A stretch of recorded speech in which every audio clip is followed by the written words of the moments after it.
ELL students are going to face unique challenges in the classroom compared to their peers. One of those challenges is not understanding the content at the same level as their peers.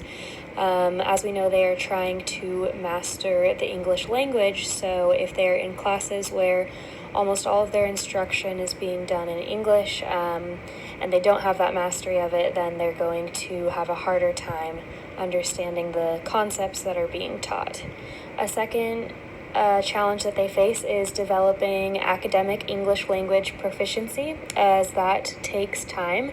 They say that students may be able to become orally proficient in 3 to 5 years, but it generally takes longer than that, at 4 to 7 years, in order to develop the academic English that's used in many different tests, assessments, and whatnot.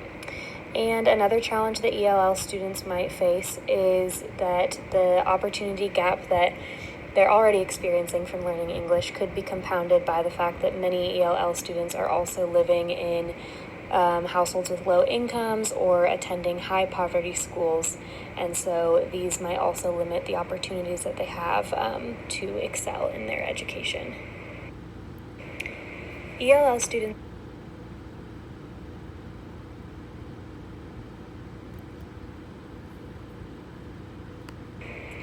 One of the ways that ELL students might be taught English is through bilingual education. In bilingual education, the classroom uses students' native language and English. So there's a few different types of this. The kind of traditional bilingual would mean that teachers or teacher's aide are able to speak the native language to make sure that students are understanding the content being taught while learning English. So they would have lots of translations and additional instruction in their native language.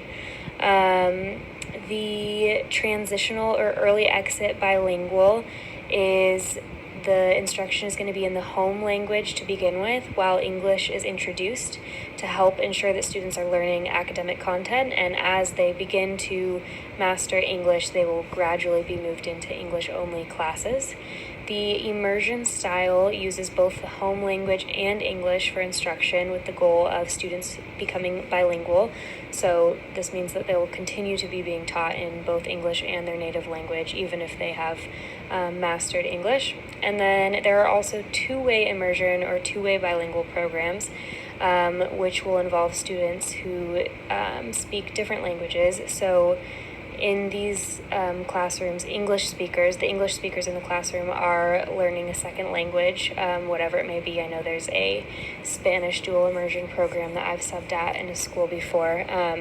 So the English speakers are learning a second language, while the English language learners are learning English at the same time, and the whole group is receiving instruction in both of these languages.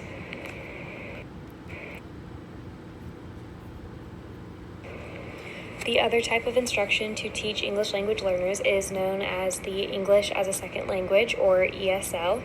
And in this type of instruction, the native language is not used, and all of the instruction is going to be only in English. And this is the most common program used in schools for English language learners. So within this type, you might have a structured English immersion program, SEI, and in that case, all ELL students are together and they're learning in a group.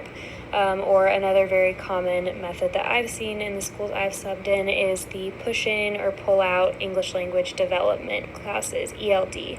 So in these, if it's a push-in, the teachers who specialize in English language learners will go into the classrooms and provide them extra instruction in English in their homeroom, or they will have small groups of students at a time come out of their normal classroom and into the classroom for ELD, where they will receive that focused instruction on English as a second language.